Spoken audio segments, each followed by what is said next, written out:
Welcome to ஆத்மா. இந்த வாரம் ஒரு அப்பாவி சிறுமியை கொன்னவங்களை அவளுடைய ஆத்மா எப்படி பலிவாங்குங்கிறத பார்த்துட்டு இருக்கோம். காது கேட்காத வாய் பேசாத சிறுமியை கொன்ன 4 பேரில் 2 பேர் மல்லியோட ஆத்மாவால் பலியாக்கப்பட்டாங்க. மீதி இருக்கிறது இன்னும் 2 பேர். ஒன்று அந்த அப்பார்ட்மெண்ட் செக்ரட்டரி ராகவன், இன்னொன்று அந்த அப்பார்ட்மெண்ட் செக்யூரிட்டி. அடுத்து இவங்க 2 பேரில் யாரை மல்லியுடைய ஆத்மா பலி வாங்க போகுது பார்க்கலாம். இது கண்டிப்பா மல்லியோட வேலை தான். நேத்து அருண், இன்னைக்கு மணி, நாளைக்கு ஒண்ணு நீங்க இல்ல நான். எனக்கு பயமா இருக்கு சார். என்னால இங்க வேலை பார்க்க முடியாது. அதனால நான் வேலையை விட்டு போயிடுறேன் சார். குடும்பத்தோட ஊர் பக்கமே போயிடலான்னு இருக்கேன். மிச்சம் மீதி சம்பள பணம் ஏதாவது இருந்தா நாளைக்கு கொடுத்துருங்க சார்.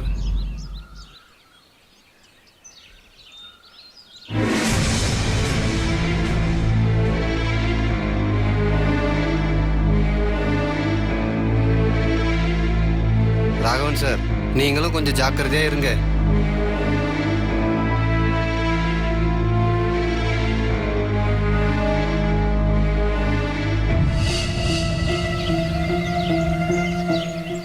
இந்த காலத்துல பொம்பளை பிள்ளைங்க எவ்வளவு தைரியமா பொறுப்பா வேலைக்கு போயிட்டு இருக்காங்க. உங்களுக்கெல்லாம் என்ன சொன்னாலும் புத்தியே வராது. வயிற்று புள்ளத்தாச்சியே இப்படி அம்போன்னு தனியா தவிக்க விட்டுட்டு போயிட்டான். இப்ப அவ கதி என்ன ஆகுறது? வேலை செய்யும் போது உங்களுக்கெல்லாம் கவனம் எங்க போகுது? இல்ல ராசாத்தி, அப்படிலாம் இல்ல. ஏற்கனவே அப்படி பண்ணிதான் வாயில்லாத அப்பாவி பொண்ணோட உயிர் போச்சு. உங்களை எல்லாம் நம்பி வேலை கொடுத்துருக்காங்க பாரு, அவங்கள சொல்லணும். அதனாலதான் அந்த வேலையே விட்டுட்டேன். நாள்ல இருந்து நான் அந்த வேலைக்கு போல. என்னது, வேலையை விட்டுட்டியா? என்னையா சொல்ற? இல்ல, அந்த அபார்ட்மெண்ட் வேலையே ஒரு மாதிரியா இருக்கு. நைட் டியூட்டினா ரொம்ப பதட்டம் ஆயிடுதுமா. அதான் நான் வேலையை விட்டு வந்துட்டேன். யார கேட்டு வேலையை விட்டுட்டு வந்த? அடுத்த மாசம் வாடகை கொடுக்கணும், சீட்டு கட்டணும். இதுக்கெல்லாம் என்ன பண்றது? வேற ஏதாச்சும் வேலை பார்த்து வச்சிருக்கியா? இல்ல, இனிமே நம்ம இங்க இருக்க வேணாம், ஊருக்கே போயிடலாமா.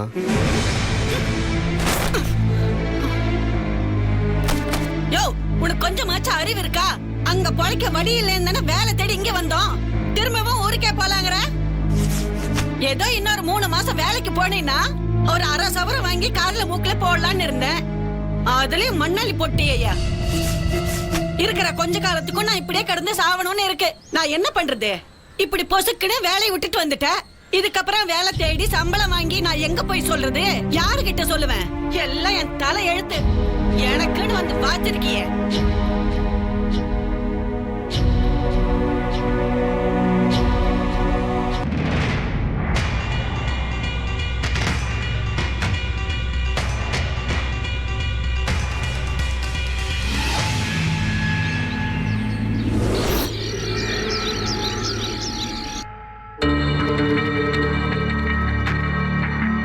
நேத்து அருண், இன்னைக்கு மணி, நாளைக்கு ஒண்ணு நீங்க இல்ல நான்.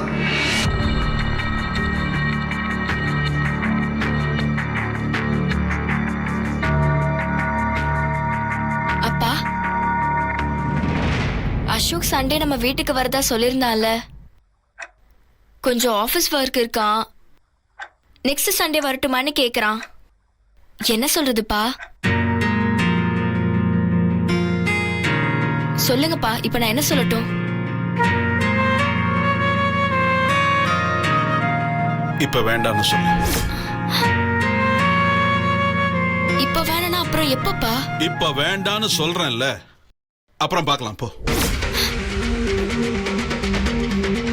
அப்புறம் பார்க்கலானா? அதுதான் அப்புறம் பார்க்கலாம்னு சொல்றேனே, போ.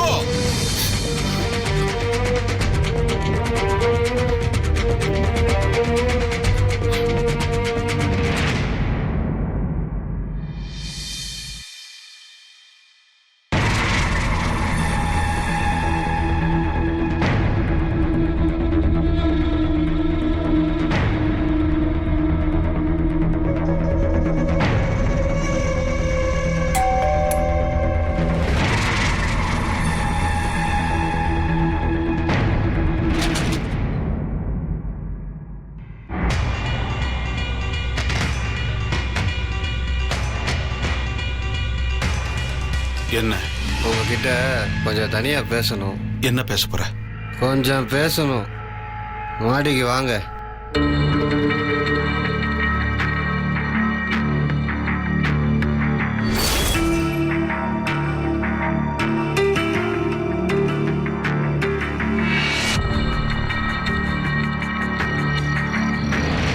உனக்கு என்ன தைரியம் இருந்தா குடிச்சிட்டு வந்து உங்ககிட்ட தனியா பேசணும்னு கேட்ப? என்ன பண்றது சார், இந்த உலகத்துல எல்லாருக்கும் எதனாச்சும் ஒரு போதை தேவைப்படுது சார். சொல்லு, என்ன விஷயம்? ஏற்கனவே உங்ககிட்ட சொல்லியிருக்கேன்ல ஊர் பக்கம் போயிடுறேன்னு. அதை என் பொண்டாட்டிக்கிட்ட சொன்னேன். அதுக்காக பிழைக்க வழி இல்லாம தானே இங்க வந்தோம். மறுபடியும் ஊருக்கே போய் பிச்சை எடுக்க போறியான்னு கேக்குறா. என்ன கேவலமா திட்டுறா. சார், எனக்கும் வயசாகி போச்சு சார். இந்த ஃப்ளாட்ல இவ்வளோ நாளாக நானும் வேலை பார்த்துருக்கேன். ஊர் பக்கம் போய் பிழைக்கிறதுக்கு எதனா கொஞ்சம் ஏற்பாடு பண்ணுங்க சார். அதான் உன் சம்பளத்தை செட்டில் பண்ணி தரேன்னு சொல்லிட்டேனே. என்ன சார் நீங்க பெரிய மனுஷன் சார். சொன்னா டக்குன்னு புரிஞ்சுக்குவீங்கன்னு பார்த்தா புரிஞ்சிக்க மாட்டீங்களே. ஒரு 5 லட்சம் கொடுத்தீங்கன்னா போதும் சார். என்னடா கொடுத்து வச்ச பிறகு 5 லட்சம் கொடுங்க போதுங்கிற? என்ன விளையாடுறியா? சார், நீங்க விளையாடின விளையாட்டுக்கு முன்னாடி நான்லாம் ஒண்ணுமே இல்லை சார். என்ன மிரட்டுறியா? நான் ஏன் சார் உங்களை மிரட்டணும்? டேய், இங்க 3 பேரும் சேர்ந்து அவளை கெடுத்து கொன்னுட்டு என் மேல பழி போடுறியா? சார், உங்ககிட்ட தான் நிறைய இருக்குல்ல சார். அதுல இருந்து இத்தனோண்டு கொடுங்கன்னு தானே சார் கேட்குறேன். சார், அதுக்கு போய் நான் உங்களை மிரட்டுறேன்னு சொல்றீங்களே சார். அப்ப எந்த வகையில என்கிட்ட பணம் கேட்கற? ராகவன் சார், நீங்க எப்படிப்பட்டவர்? உங்களுக்கும் மல்லிக்கும் என்ன சம்பந்தம்? நீங்க துரத்தி விட்டதால தான் மல்லி கரண்ட் ஷாக் அடிச்சு செத்து போச்சு. அதனால தான் போஸ்ட்மார்ட்டம் பண்ண விடாம தடுத்தீங்க. இப்படியெல்லாம் நான் வெளியில போய் சொல்லாம இருக்கணும்னா எதுனா பணம் கொடுன்னு நான் வந்து உங்ககிட்ட கேட்டா அதுக்கு பேர் தான் மிரட்டுறது. நான் அப்படி கேட்கலையே, எனக்கு உதவி பண்ணுங்க தானே கேட்குறேன். எனக்கு உதவி பண்றதுக்கு உங்களுக்கு மனசு வரலன்னா நான் உங்களை மிரட்டினதாவே நீங்க நினைச்சீங்க. அப்ப மனசு தானா வரும்.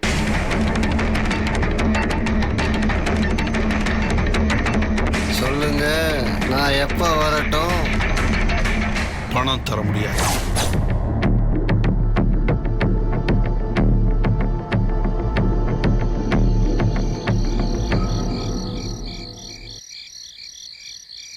நெல்லு,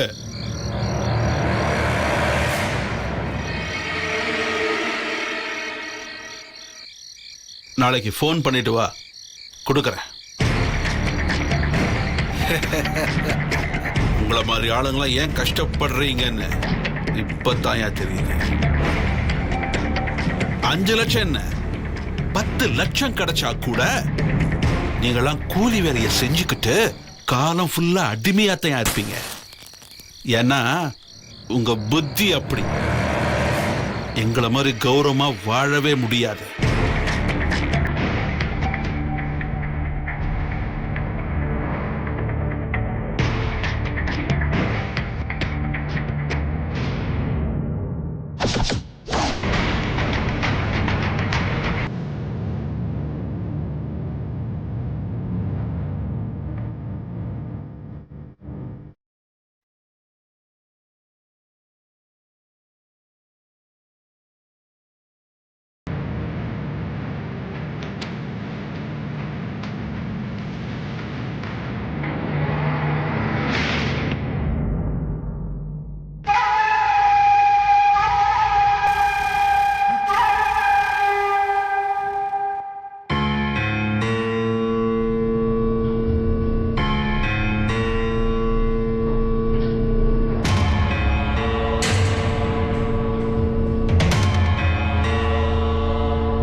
நாங்க மேல பேசிக்கிட்டு இருந்ததை கேட்டியா? பேசிட்டு இருந்தீங்களா? யார் கூட சார்? நான் எதுவும் கேட்கலையே. நான் மேலேயே வரல சார். நடிக்காத. நீ எல்லாத்தையும் கேட்டேன்னு உன் மொகரக்கட்டைய பார்த்தாலே தெரியுது. மற்றவங்க எப்படியோ, ஆனா என்னை பத்தி உனக்கு நல்லா தெரியும். வெளியே மூச்சு விட்ட உன் உடம்புல உயிர் இருக்காது. என்னடா பாக்குற? புரியுதா? புரியுது சார். யார்கிட்டையும் சொல்ல மாட்டேன். சொன்னது ஞாபகம் இருக்கட்டும்.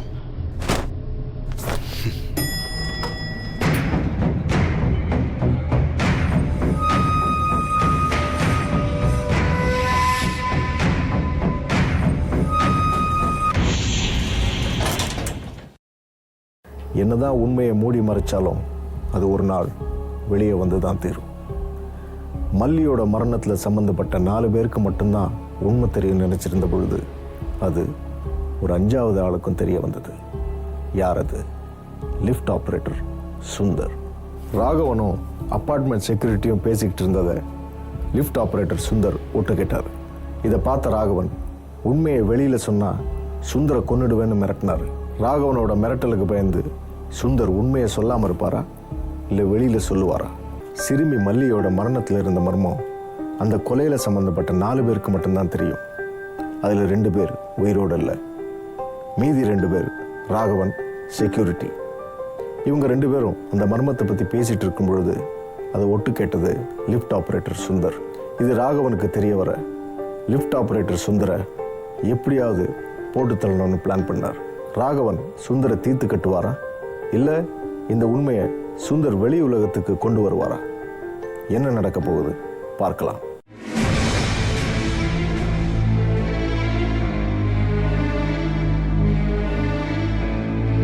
நீங்க 3 பேரும் சேர்ந்து அவளை கெடுத்து கொன்னுட்டு என் மேல பழி போடுறியா? உங்களுக்கும் மல்லிக்கும் என்ன சம்பந்தம்? நீங்க துரத்தி விட்டதால தான் மல்லி கரண்ட் ஷாக் அடிச்சு செத்து போச்சு. வெளியே மூச்சு விட்ட உன் உடம்புல உயிர் இருக்காது.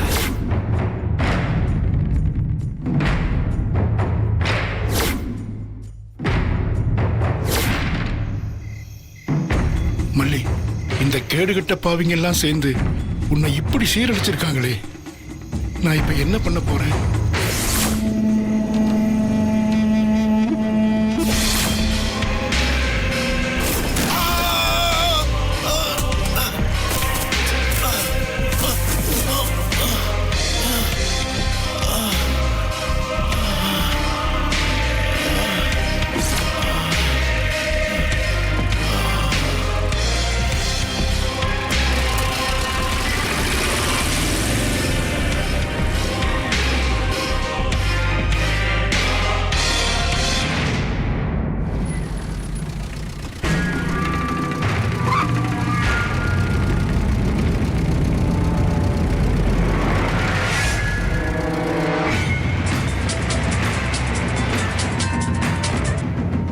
சொல்லு.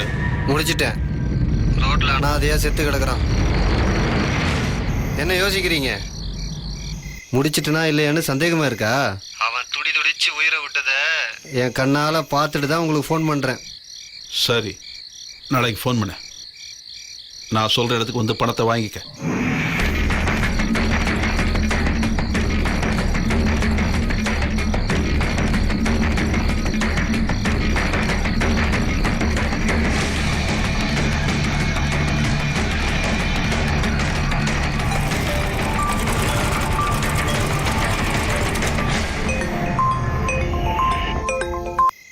சார் சொல்லுங்க சார்.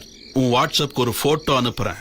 எவ்வளவு சீக்கிரம் உன் கதையை முடிக்க முடியுமோ அவ்வளவு சீக்கிரமா முடிச்சிடு. அந்த பிச்சைக்காரன் நான் என்னையே மிரட்டி பார்க்கறான். படிக்காத தற்குறி அவனே இவ்வளவு யோசிக்கிறான்னா நான் எவ்வளவு யோசிப்பேன். அந்த நாயை போட்டுட்டு பணத்தை ஹைவே சுத்திக்கு போட்டுரு. சரிங்க சார். போற வர வண்டியெல்லாம் ஏறி இறங்கட்டும். சார், தொழில் சுத்தமா இருக்கும்னு லாயர் சொன்னாரு. அதனாலதான் உன்னை கூப்பிட்டுருக்கேன். அவனை முடிச்சிட்டு சொல்லு, பணம் தன்னால உன்னை தேடி வரும். போட்டோ மட்டும் சீக்கிரம் வாட்ஸ்அப்ல அனுப்பிச்சு விடுங்க.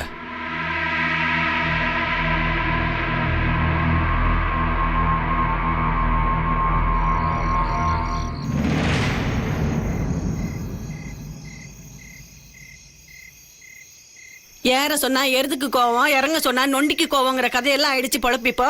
எதுக்கு நீ இப்ப புதிர் போடுற? கொஞ்ச நேரத்துக்கு முன்னாடி மாப்பிள்ள போன் பண்ணியிருந்தாரு. வேலை எதுவும் இல்ல, ஊருக்கே வந்துடும்னு சொன்னேன். பதில் பேசாம போனை வச்சுட்டாரு. 4 காசு இருந்தா தானே மதிப்பாங்க.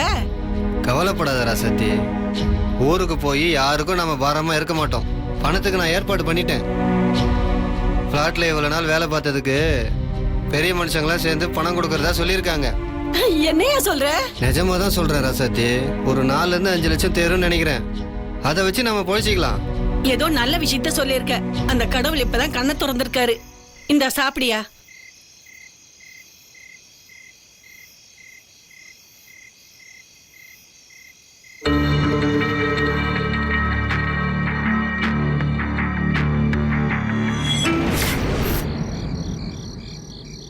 தன்ராஜ், நம்ம பேசிக்கிட்டு இருந்தத அந்த சுந்தர் கேட்டுக்கிட்டு இருந்திருக்கான். அவன் பார்வையே சரியில்லை. நம்மளை காட்டி கொடுக்கறதுக்கான வாய்ப்பு அதிகம். அதனால நீ கேட்டதை விட 2 மடங்கு பணம் தரேன். அவனை கொன்னுடு. என்ன பார்க்கற? என்னால் இந்த பிரச்சனையை சுலபமா ஹேண்டில் பண்ண முடியும். ஆனா நீ நினைச்ச மாதிரியான ஒரு வாழ்க்கைய உன்னால வாழ முடியாது. அதனால நீ அவனை கொல்றதை தவிர வேற வழியே கிடையாது. என்ன மாட்டி விடணும்னு நினைச்சா நீ இதை செய்ய மாட்ட.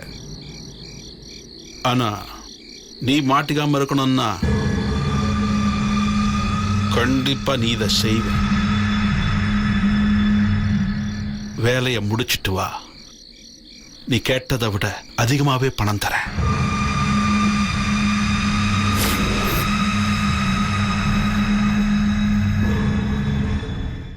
உண்மை தெரிஞ்சது 2 பேருக்கு. ஒன்று செக்யூரிட்டி, ஒன்று சுந்தருக்கு.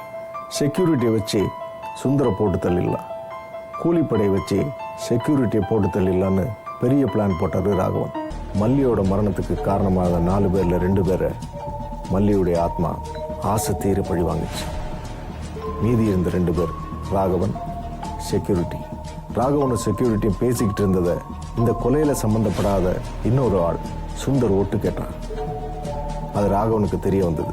அதனால செக்யூரிட்டியை வச்சு சுந்தரை தீர்த்து கட்ட லோடு ஆட்டோவை ஏற்றி அவரை சாகடிக்க பார்த்தாரு. ஆக்சிடென்ட் ஆன சுந்தர் உண்மையிலேயே இறந்துட்டாரா? அவர் இறந்த போதே அந்த மர்மமும் அப்படியே புதைஞ்சிருச்சா? பார்க்கலாம்.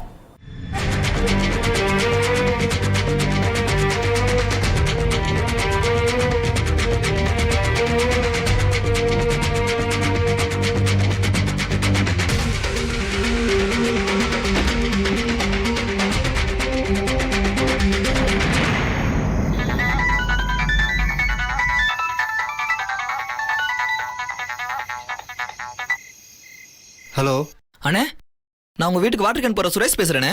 சொல்லு சுரேஷ். அண்ணே, உங்க பிளாட்ல லிஃப்ட் ஆபரேட்டரா இருக்கார்ல, அவருக்கு ஆக்சிடென்ட் ஆயிடுச்சு போலண்ணே. பெருசா அடிபட்டுருச்சு போல இருக்கு.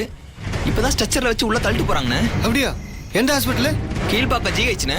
சரி சரி, நீ போன் வை, நான் என்னன்னு பாக்குறேன். சரிண்ணே.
மல்லி கரண்ட் ஷாக் அடிச்சு சாகலம்மா. அவளை கரண்ட் வச்சு கொண்டுட்டாங்கம்மா.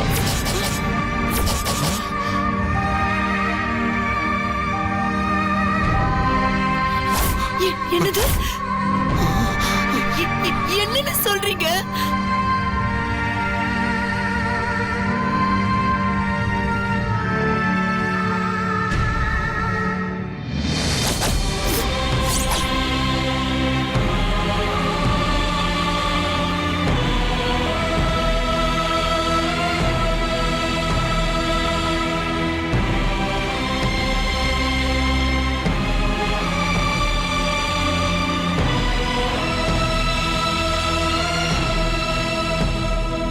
ராகவன் அம்மா இதுக்கெல்லாம் காரணம். நம்ம புள்ளைய சீரழிச்சதே அவன் அம்மா. மல்லி, அது மட்டும் இல்ல, இப்ப என்ன கொல்ல முயற்சி பண்ணதும் அவன் தான். எனக்கு வர்ற கோபத்துக்கு அவனுங்கள கோபால் இல்ல, அவசரப்படாதப்பா. நீ எதுவும் பண்ண வேண்டாம். அவனுங்களுக்கான தண்டனைய அவனுங்களே அனுபவிப்பானுங்க. இதுல 2 பேரு தண்டனையை அனுபவிச்சுட்டானுங்க. மணியும் அவன் ஃப்ரெண்டும் ஆக்சிடென்ட்ல சாகல, மல்லி தான் பழி வாங்கியிருக்கான்.